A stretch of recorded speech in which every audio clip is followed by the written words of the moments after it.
a good sounding voicing, at least one good sounding voicing for every note of every mode. And in the lower register, thirds and sevenths and more meat and potatoes type notes work well, but on the upper strings like the B string and E string, I think it's okay to have something in your arsenal to have every note. You can harmonize every note in the mode, right? So let's pick a key. Someone pick a key. There's too much of a lag. I'll pick a key. Okay, G. So let's do the notes on the B string. Okay, I'm gonna go back to this thing right here. Let's see if I can. All right, so notes on the B string. So if I start on the lowest I can in the key of G, it would be the third in the melody, and that would be the open B string. And then if you wanted to do the natural 4, that's fine, but I don't think it sounds that good. I wrote it, but sharp 11. And then the 5th. This is a way for you to think about your voicings. Think about them melodically, like coming from the top string as opposed to the bass. Okay, so there's the 5th, and there's the 6th, and the 7th, or you can play it like this, and then the root, 9th, and then 3rd, and then we're back to where we started. It's just a different. This one goes up, this one goes down. So I guess you could do it like that too. And then if we go over to, I should just mention that if you can play those really fast, then that means you really know them.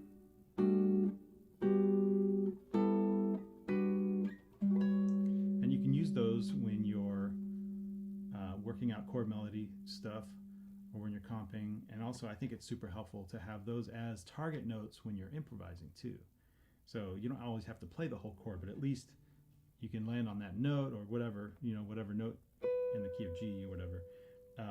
It's always got a family of notes to back it up if you ever wanted to do that.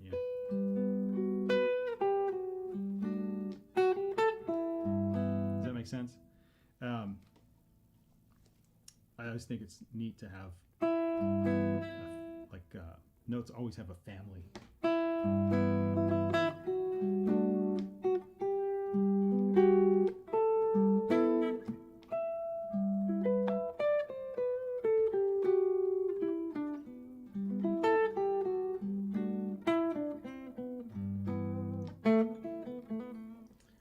Check and see if there's any questions. Okay, so that was the stuff on the B string. All right, Taylor picked A flat. All right, so we can go to A flat.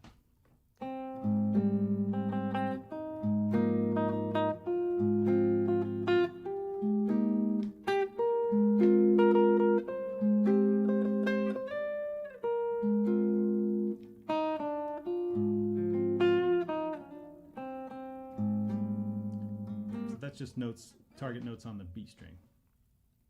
Now let's go over to the E string melody. Okay, and here is, by the way, the stuff that I'm showing you right here, it's in my book, Voicing Modes. This is in the reference section. Like in basically the last, the second half of the book is more like fundamentals-ish stuff. As opposed to like groundbreaking new concepts or whatever. But I think this is a really neat way to organize your thoughts on the E string. Okay, so if we're still in A flat, so the lowest voice would be the 6th, it's the 7th, root, 2nd, 3rd, you can do the natural 4 or sharp 4, 5, and then back to the 6 again. So if we have a voicing with the 6th in the melody, here's one. Here's the 6th, here's the 7th, root, 9th, 3rd, or 3rd like this, or even 3rd like this. Sharp 11. By the way, when it's like that, maybe above the 7th fret, I like to swap those two fingers around. There's more room. Anyway, 5th, 6th. So.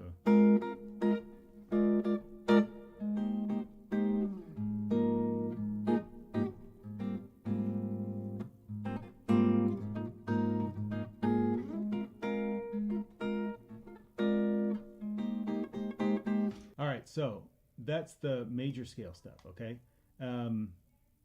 You can mix it up by doing some contrasting keys with a looper pedal. Like I think the giant steps keys, you know, where it's major thirds apart, I think it's a super neat thing to practice.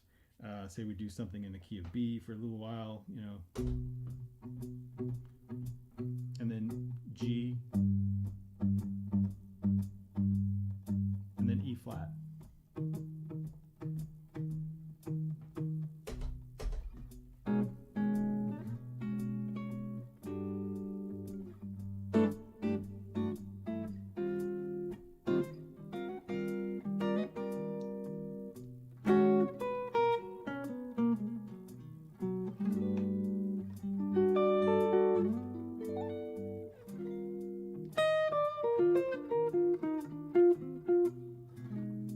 And if you have all these chords at your disposal, like all up and down the neck, organized melodically, you'll always have something really cool to lead to without having to like jump all over the neck. You can do some cool voice leading. You know, you can practice like this.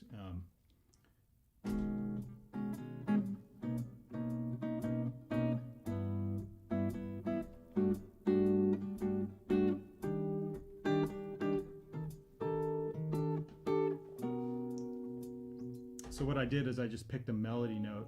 So something B, and then another B, and then a G, the 6th in the melody, and then the 7th in the melody, and then I went to E flat, and there's the 3rd in the melody, and then the sharp 11 in the melody, and then B. So you've got something that has some melodic continuity to it, and it was easy because I've learned my chords melodically. Does that make any sense? All right. So let's move on. Yeah. Oh, hey, Rick. Dang. Rick Graham logged in. That's awesome. If you guys don't know Rick Graham's playing, it's just absolutely insane. His technique is ridiculous, and his tone and everything. Yeah, follow him for sure. All right, so let's move on to dominant sevens. Now, there's a lot of different flavors of dominant, so it's helpful to learn all of them, obviously, but I want you to just think of this one as just regular Mixolydian. So say we pick the key of C. There's the root in the melody, 9th in the melody, and then 3rd in the melody. I don't particularly love this voicing all the time. I mean, it's fine.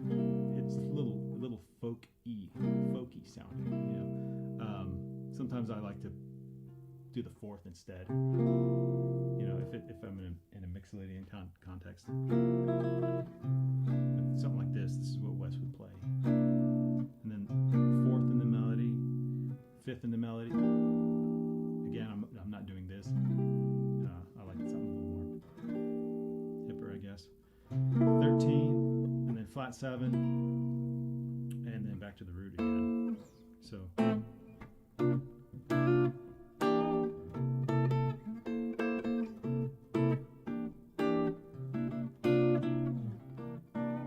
Does that make sense? And then the E string, let's go up to the E string stuff. All right, so if we're in the key of C again, actually let's do what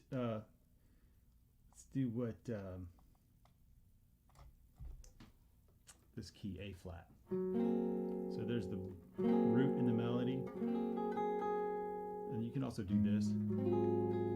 13, 9th in the melody, 3rd. I like this voicing if I have a lot of time. It's big and full, but maybe this one might be more appropriate. I'm kind of avoiding this one. I think that's very top heavy. You got the 3rd and 5th up in the an upper register, and it's a little, I don't know, it works better for like maybe something other than jazz. I mean, there's nothing wrong with this voicing. I just like prefer something a little more with weighted down in the lower register. What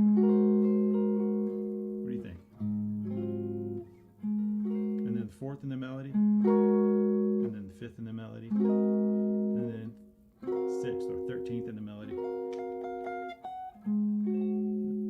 Flat seven. Sometimes it's hard to know how to voice the third and the flat seven. So because the third and flat seven on a dominant chord really sound better in a lower register, but sometimes you have to figure something out.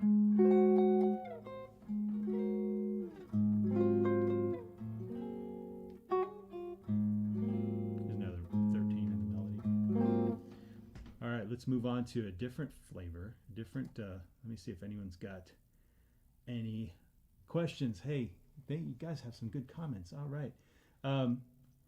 Okay, so Bill has a good question.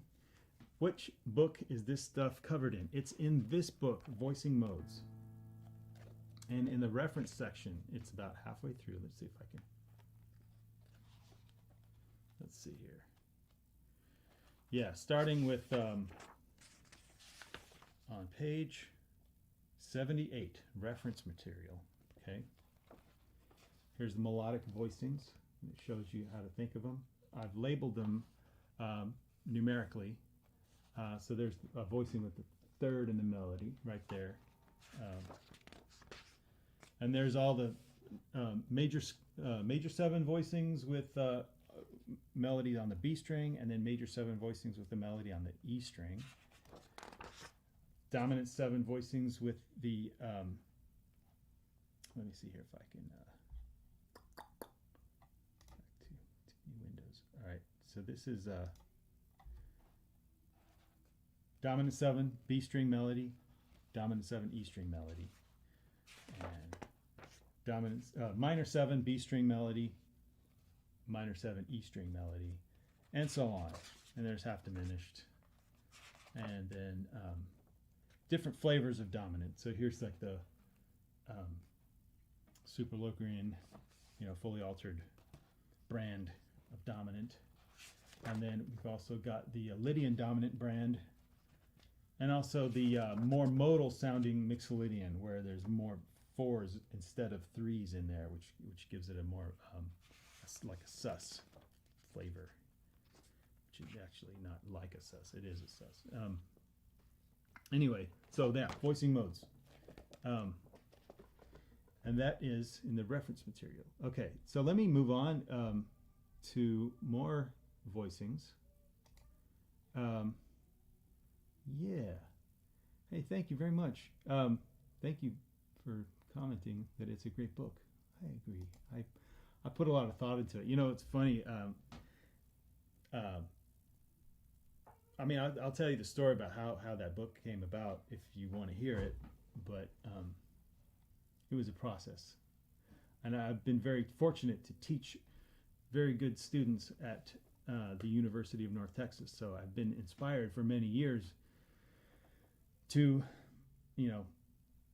always keep creating stuff.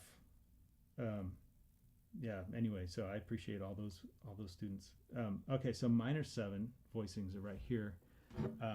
Here they are.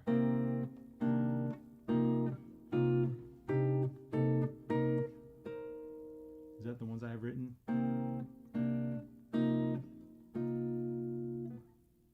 Yeah.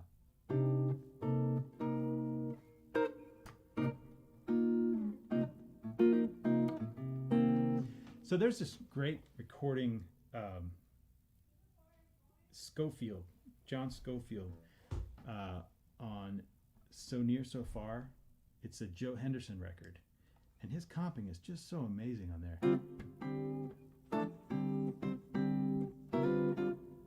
It's like, how can he play so many voicings when it's just one chord? Whatever. Can't remember. I think it was Joshua, that track. Anyway, it's a great track. Anyway, that Schofield really inspired me to get better at comping. And when I read a bunch of articles of his. He says he stole everything from Jim Hall. So I checked out Jim Hall's concept, and he does think about a lot of different melody notes, and turning chords into melodic stuff. I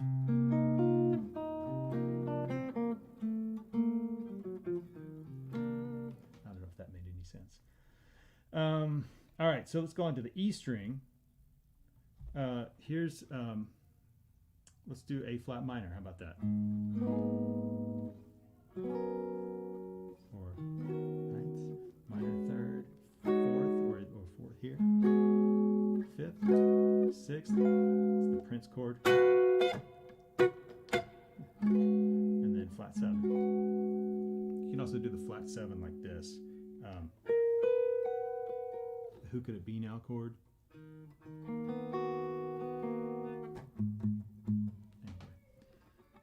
So I like this one.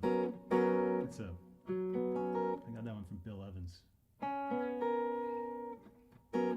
So the 11th and the 9th in there. So basically I have all these voicings laid out for you on a silver platter so you can just learn them. But each one of these voicings, that has a history to me. So maybe you'll come up with your own favorite voicings for each melody note. Actually, that's probably the best way to do it anyway. But this will get you going, and you just practice them like a scale. You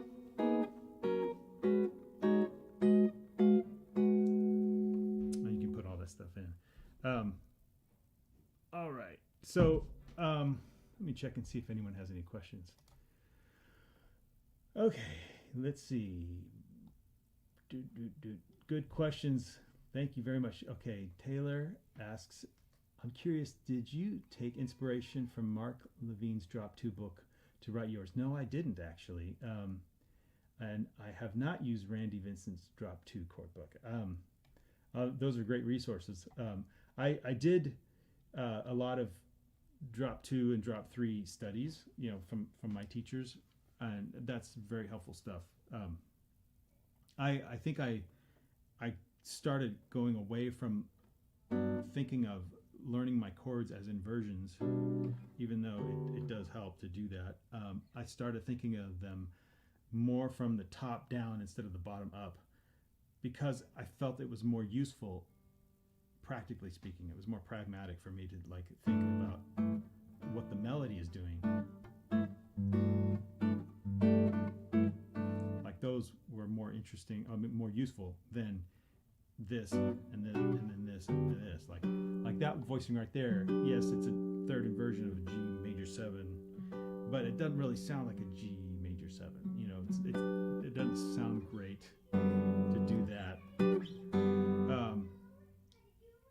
Yeah. So most of these will have the actual root in the bass. Does that make sense? But yeah, I definitely like the sort of fundamental study of doing drop 2s and drop 3s for sure. All right, someone's coming into the room, and that's okay. Come on in. I'm doing a live video, and you guys want to see my doggy.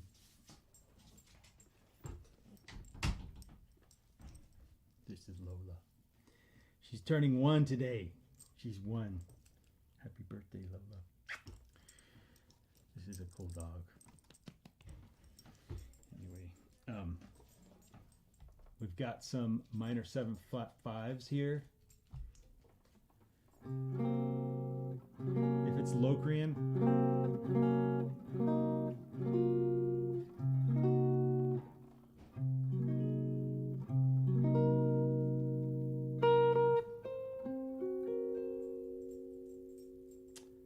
are those all the ones I have worked out? Oh,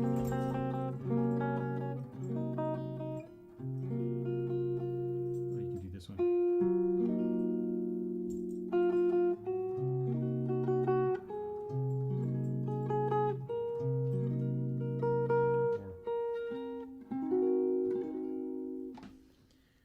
That's a Johnny Smith type, just closed voicings.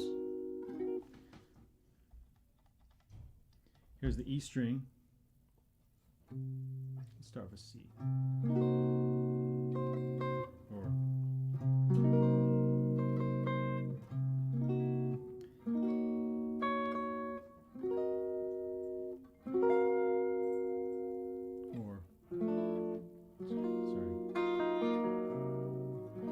and then flat 5, flat 6. I don't do that one a lot, but there it is.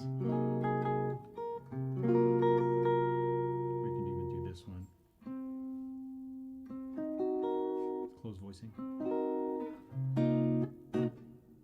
Natural 2, if you wanted to do the natural 2, just change the flat 2 to sharp 2.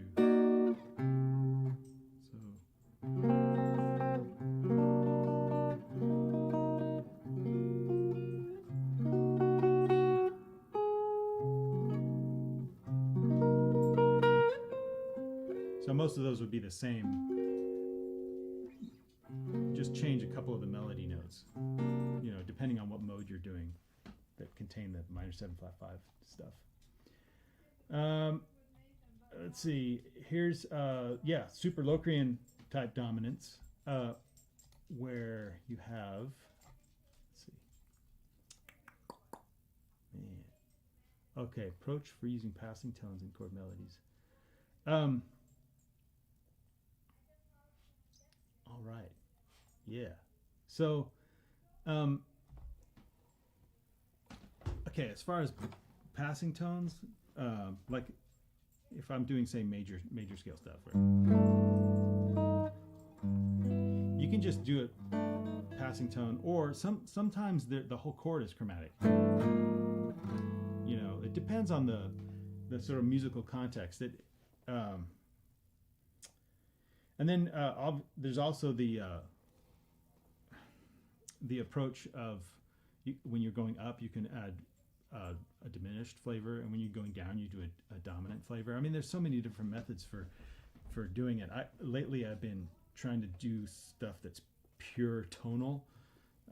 So if I want something that would normally be thought of as a chromatic note, I'm trying to think of a way that it's like really from some other tonality. Like, I mean, that's really another topic that I really care about. There's also, you know, you can make a blues flavored passing tone. I mean, there's different flavors of chromaticism. That's a big one. Anyway, let me see if anyone, yeah, someone, Taylor says, somebody, Jen and Cho. I don't know who that is, but I guess I should. Used to preach top-down listening, or encouraged us to break from listening or thinking from the bass up. Yeah, the top-down was definitely a big breakthrough for my playing, because I could integrate my improv thought and comping thought at the same time. So.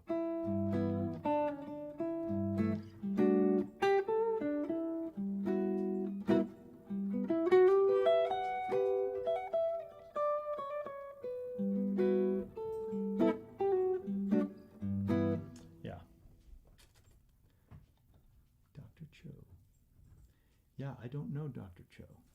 I'm sorry, I should. All right, so yeah, we're super Locrian, root in the melody.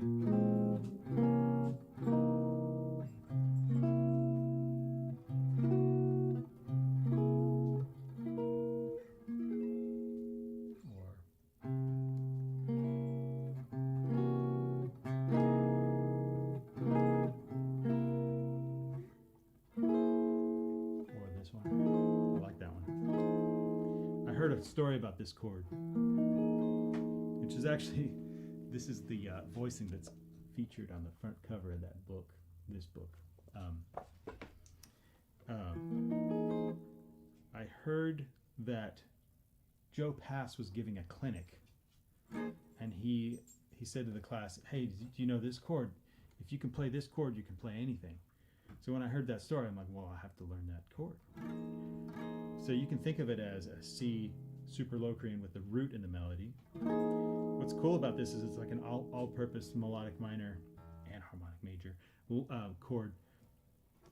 So C super Locrian is in the key of D flat melodic minor. So it sounds, you know, this chord, if I put this chord in a looper pedal, you know, let's see.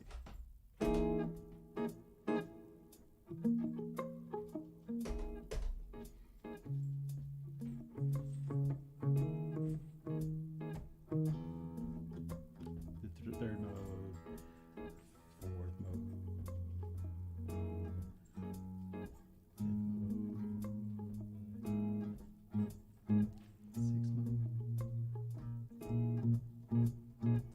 seventh mode.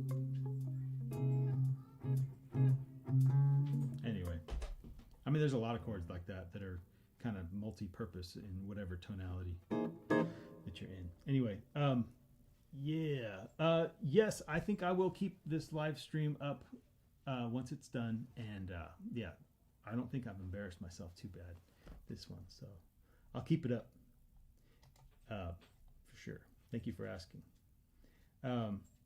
Yeah, E string melody. Oh yeah, there's that chord right there. I should have showed you this. Okay, the E string melody.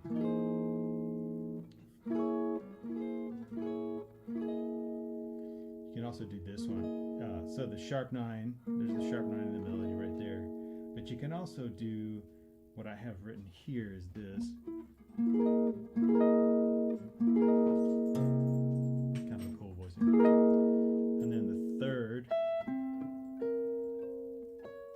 It's basically, here's the one with the natural 9, and I just flatten the 9. And then here is the, you know, root potato, root third, flat 7, and then here's the flat 9 and the flat 5. You can also do this one. That's a nice voicing too, I like that. Except there's no third in that one, so this can also fit Locrian and some other things, but this one. Sharp 5, it's the Hendrix chord with the sharp 5, barred with the pinky. And then, yeah, you can also put the sharp 5 like this, have the third. That's kind of a neat voicing.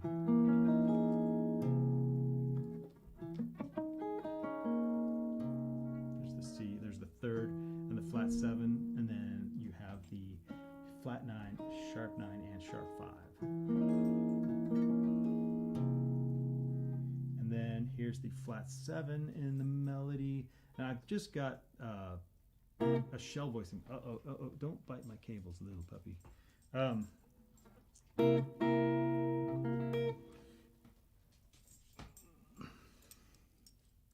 destroying my cables. How can you stay mad at that, you know? Look at how cute she is. Okay.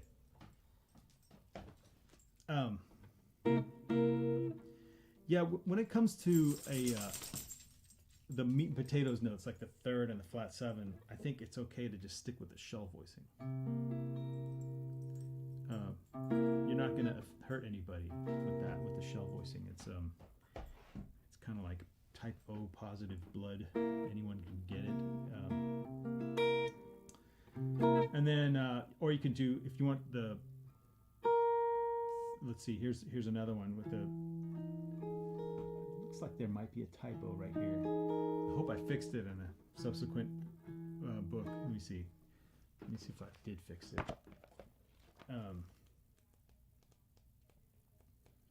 I hate finding typos because then I have to go fix the whole thing. All right, I'm looking in the Super Locrian E string melody. I'm on page, yeah, that's weird.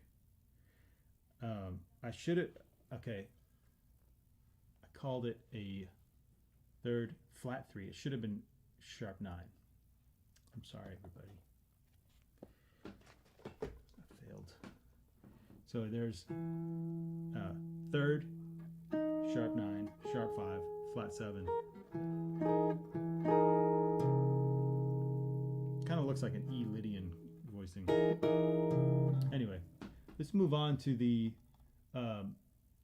Lydian dominant flavored ones. It's going to be very similar to the regular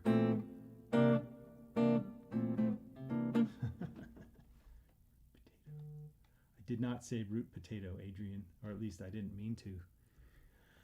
All right, dominant 7, B string melody. That's the only difference. Most of these are the same as the Mixolydian ones, except no natural 11, it'd be sharp 11.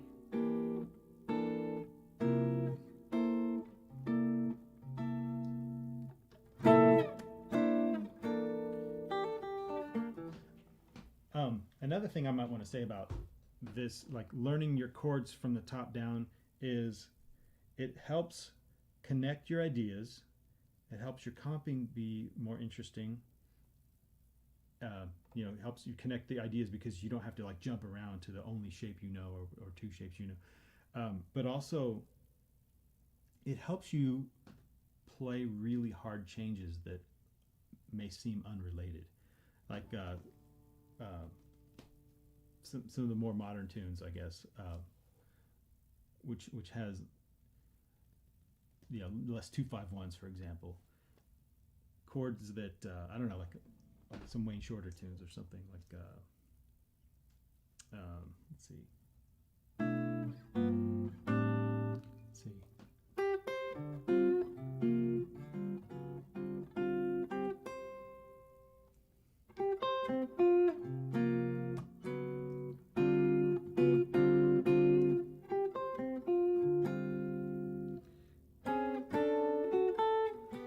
I should probably relearn that.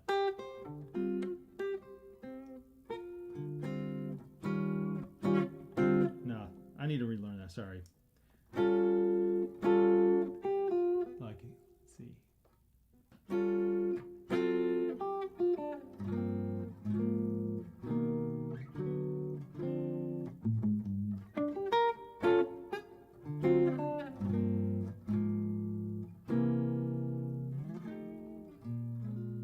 Like that first part, you got, like, let's see, you know, a lot of seemingly unrelated chords.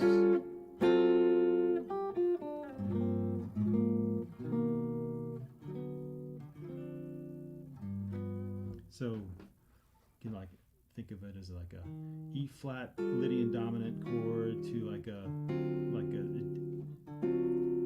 D7 with the natural 5 and a sharp 9. You can think of it like any number of ways, either diminished sound, or you can think of it as a third motor harmonic minor, harmonic major sound, or you can think of it as like a blues, G minor blues.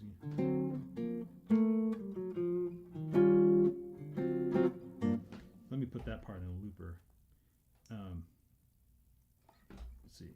Yeah, it sucked. 1, 2, 3, 4. Again, it sucked. 1. See, this is what I was hoping not to do.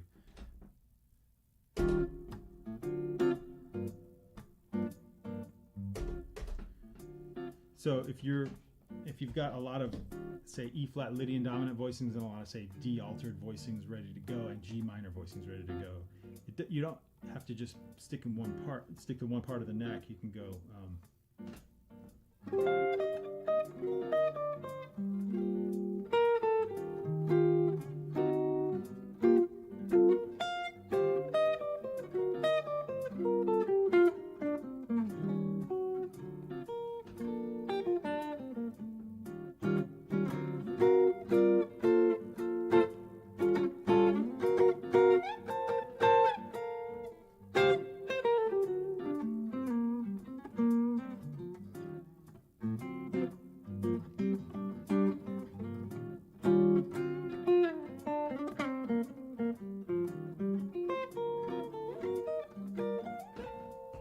made any sense, but like I'm trying to draw on the more voicings that I you know, kind of can instantly grab, like you know, this one.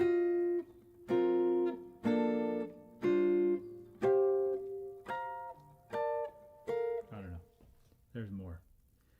Okay, hey, comping for big bands. Yeah, man, Frank has a great question. How would you recommend to get into comping for big bands. Okay, obviously, Freddie Green is the undisputed champion of this department, and there's guys that do it way better than me. But you want to have a lot of the lower voicings ready to go. So what the stuff I've been showing you so far is like the stuff where the melodies on the B string and E string. You want to supplant that with the stuff where the melody is on the G string. But still, the same concept applies. But maybe not as many color tones sound as good in a lower register. But you can think definitely like you can put your emphasis on your picking on the upper register as opposed to the muddy. You don't, I don't know if that makes any sense. Like you can, there's sort of a different arc you can make with your pick to either accent the bass notes like that, as opposed to here's bass. Do you hear a difference between the two? But I do think having all this melody stuff is really, really helpful.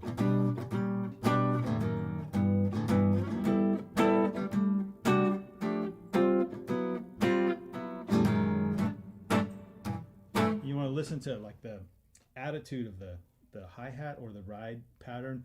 If it's real short, I think you can make it real short. This is where my reverb is probably a little obnoxious here, but and if it's more loose, like da da da da, you can make it.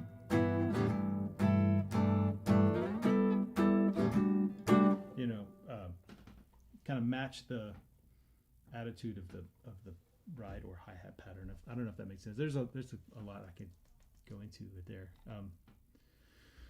Anyway, yeah, let's move on to the. Oh, did I do Lydian dominant on the E string? There it is, right there.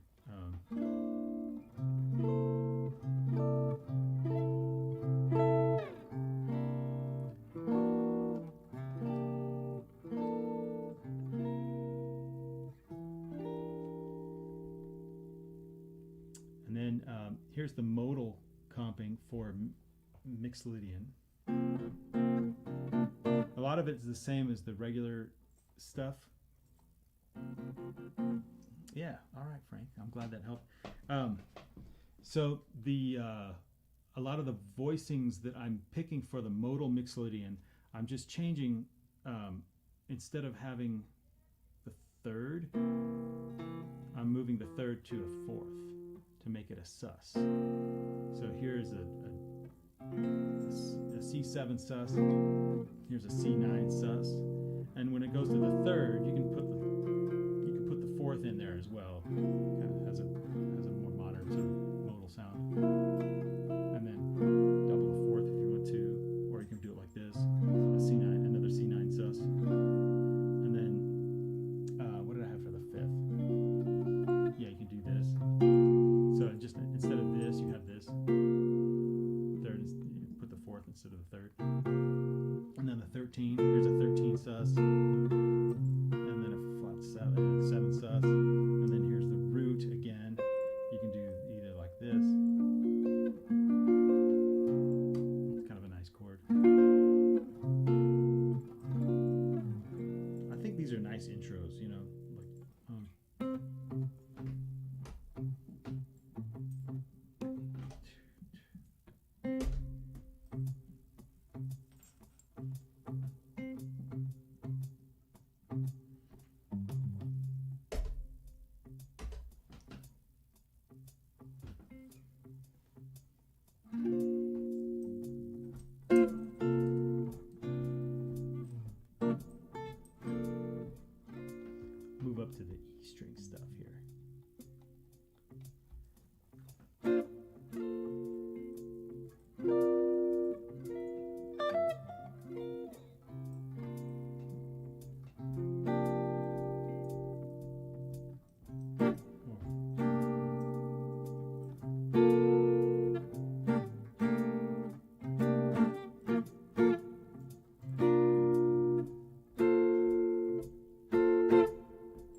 that help?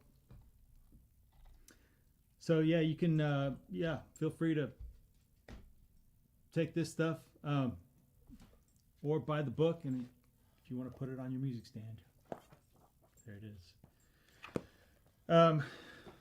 All right, thank you for tuning in. I think I'm going to go now. Okay. Anyone have any last minute questions? I will. I'll stick around for a little bit, and I'll grab my dog. She's been destroying stuff. What have you been eating? What are you eating? Anyway, I'll let you go out with the looking at a puppy. Hey, all right. Noah has a question. I might have missed you already explaining this, but it seems like you'd suggest practicing the material the way you are now over a track and with your ear. Would you say something more strict? Yeah, so you can either practice it, like practice these chords just very, like you can play the scale, right? Play the scale melodically and just get them faster. Like it's a, what's the word I'm looking for? A systematic approach, right? Brady, you want PDFs? They are available in voicing modes. I'll hook you up. Okay, fine. So you can practice this stuff systematically. Just the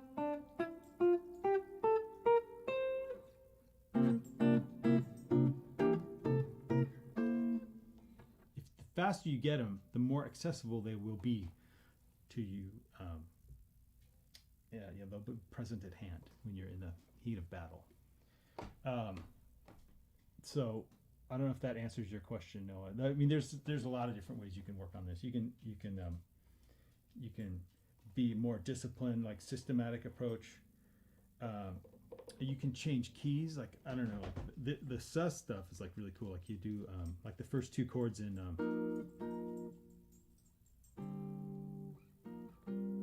is it F sus to D sus? Is that Maiden Voyage? Yeah, you could try something like that, like F sus to D sus. Let's see.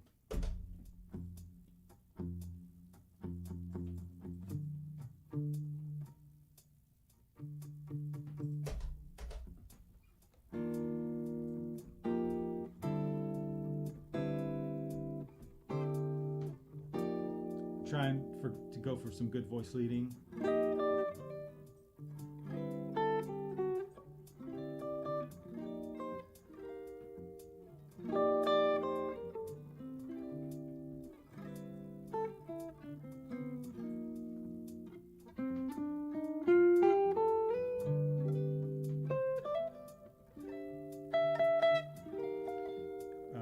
Maybe something like more disciplined, where I find the next closest melody note. Something like this.